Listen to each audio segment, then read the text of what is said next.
Drug crime is entirely different from any other forms of criminality, entirely different. If the police catch a drug dealer, crime goes up. Do you know which was the largest drug smuggling operation ever detected in the UK?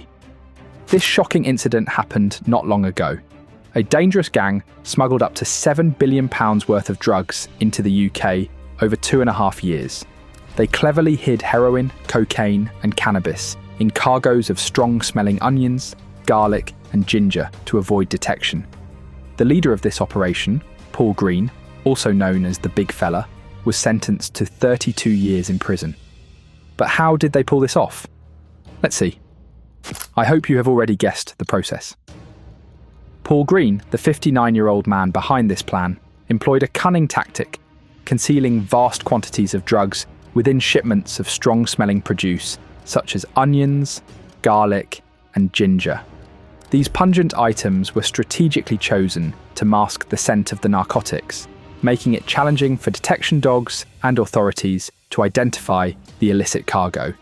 The operation was so extensive that the gang purchased between 40 to 50 tons of onions weekly, often re-exporting the surplus back to the continent to maintain their cover.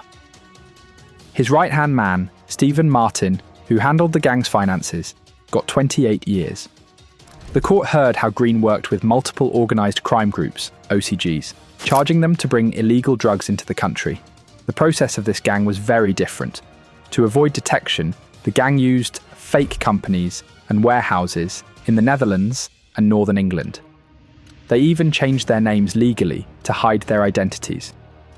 One of their customers was a notorious Merseyside criminal named John Kinsella, who was later shot dead by a hitman in 2018 while walking his dogs. Despite some drug seizures and arrests, the gang kept smuggling for over 2 years, from March 2016 to September 2018. Every time authorities caught on to one of their fake companies, they simply switched to another. Shockingly, out of 240 drug shipments, only 6 were ever seized. Green and his associates rented warehouses in both the Netherlands and various locations across northern England, including Bolton, Wigan, and Ormskirk. By acquiring live and defunct businesses, some with existing VAT numbers, they created an illusion of legitimate trade, thereby reducing suspicion from suppliers and transport firms. Another shocking fact about this trafficking is that many lorry drivers had no clue they were part of a drug smuggling operation.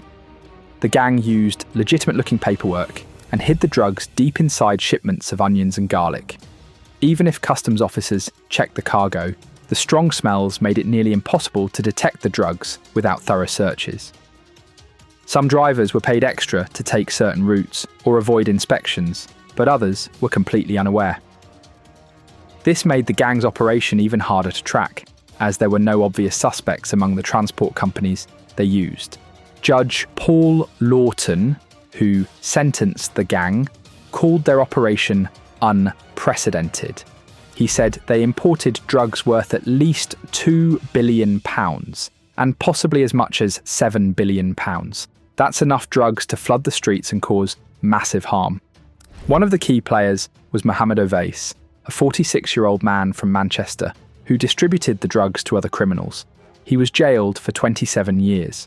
Other gang members included Russell Leonard, a Dutch speaker who helped with smuggling, and Dutch crime bosses Johannes Vesters and Barbara Reinboot, who got 20 and 18 years respectively. Even though they planned everything carefully, a simple human mistake messed things up. In October 2016, Russell Leonard and his partner made a big error. They left a van with 57 kilograms of amphetamine parked and unguarded in Amstelveen, a suburb near Amsterdam, just so they could go drinking all night. But when they came back, Dutch police were already there waiting. As a result, the gang's operations took a serious hit. When police finally arrested key members, they found detailed records of shipments, payments, and contacts.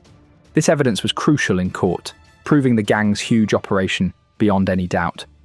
The money they made from their illegal work was used to live a flashy and expensive life. For example, bank records showed that Green and his partner spent more than £26,000 on watches and jewellery in just 6 months. On top of that, between 2016 and 2018, over £1.5 million passed through their bank accounts. However, things didn't add up. Green told the tax office he made only £7,405 in 2014 to £15,000 and £17,396 in 2015 to 16. So, it was clear there was a big gap between the money they claimed to make and how much they really had. The court process was just as big as the crimes they committed. In fact, the people involved had to face 2 different trials. The first one went on for 23 months, which made it the longest trial ever in the history of England and Wales. After that, the second trial lasted another 9 months. Once everything was over, the reporting ban was removed.